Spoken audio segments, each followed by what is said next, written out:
Fitaovana reto zany dia fitaovana omen'ny association SOA Sourire Donja zareo avy any La Réunion zany dia ce don vient à travers une association que j'ai créée l'an dernier en mai 2013 qui s'appelle Le Sourire Donja.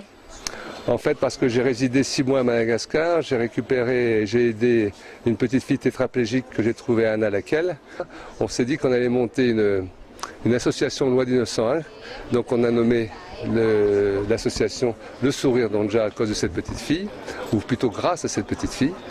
Et depuis, on fait donc un certain nombre d'actions envers les handicapés moteurs et cérébraux, qu'on nomme aussi IMC, avec le service du docteur Jean-Jacques Renaud, chef du service de rééducation fonctionnelle de la JRA.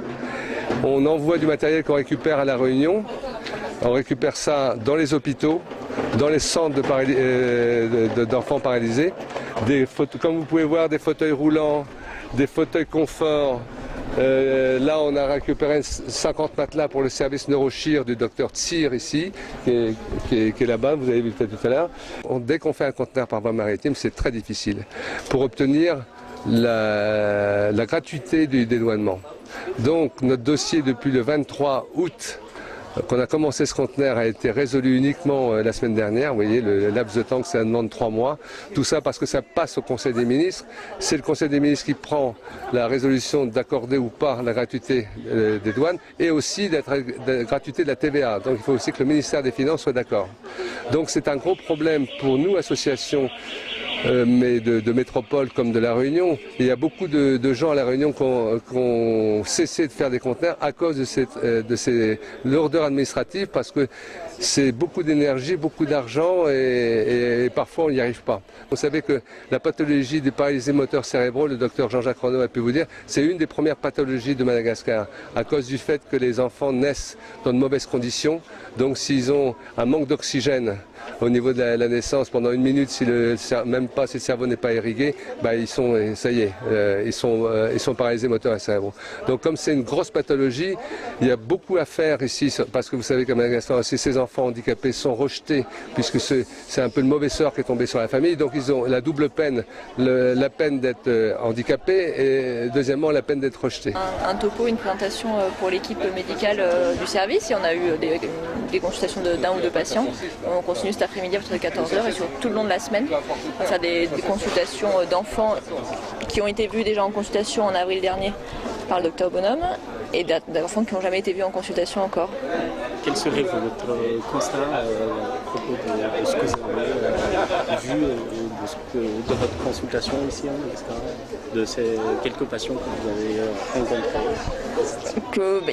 Il y a possiblement beaucoup de choses à faire quand même, et qu'après ce qui pêche effectivement c'est le manque de moyens. Donc c'est vrai que ce qui est important dans les consultations qu'on fait, c'est qu'on est plusieurs, et des malgaches et des non-malgaches, comme ça on peut mettre ensemble nos compétences et savoir ce qui est possible de réaliser à Madagascar et pas à Madagascar malheureusement, pour que les enfants puissent bénéficier de la meilleure prise en charge possible. Il y a des interventions qu'il faut faire en termes à Madagascar, vous avez... En termes de chirurgie? Oui. Non, moi je parlais plus en termes d'appareillage, des appareils particuliers. C'est pour ça qu'il y a tout ça qui est venu ici. Il y a des matériaux que vous n'avez pas forcément à Madagascar, donc on essaie de trouver une alternative pour quand même que les enfants aient ce genre de choses, comme des bottes de posture, des choses comme ça. Vous n'avez pas de résine, par exemple, donc on les fait en plâtre ici.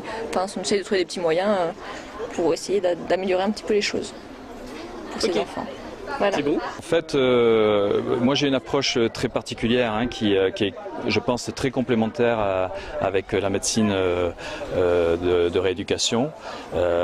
C'est un travail qui se fait sur le système nerveux et la relation avec la colonne vertébrale et les extrémités, que ce soit les membres inférieurs ou supérieurs. Le but, c'est de corriger les déséquilibres mécaniques au niveau des articulations et des muscles et de libérer ce que l'on peut le mieux possible au niveau du système nerveux, puisque quand la colonne vertébrale n'est pas bien alignée, Les vertèbres viennent perturber la transmission des influx nerveux et qui fait travailler toutes les autres parties du corps. Donc le but c'est de vraiment libérer et mécaniquement et à la fois au niveau du système nerveux pour donner le maximum de chance à ces enfants de retrouver un fonctionnement plus normal. Après, ça ne résout pas évidemment tous les problèmes, étant donné que ce sont des lésions importantes, souvent depuis la naissance. Mais voilà, ça peut les aider plus ou moins grandement suivant les cas. Voilà.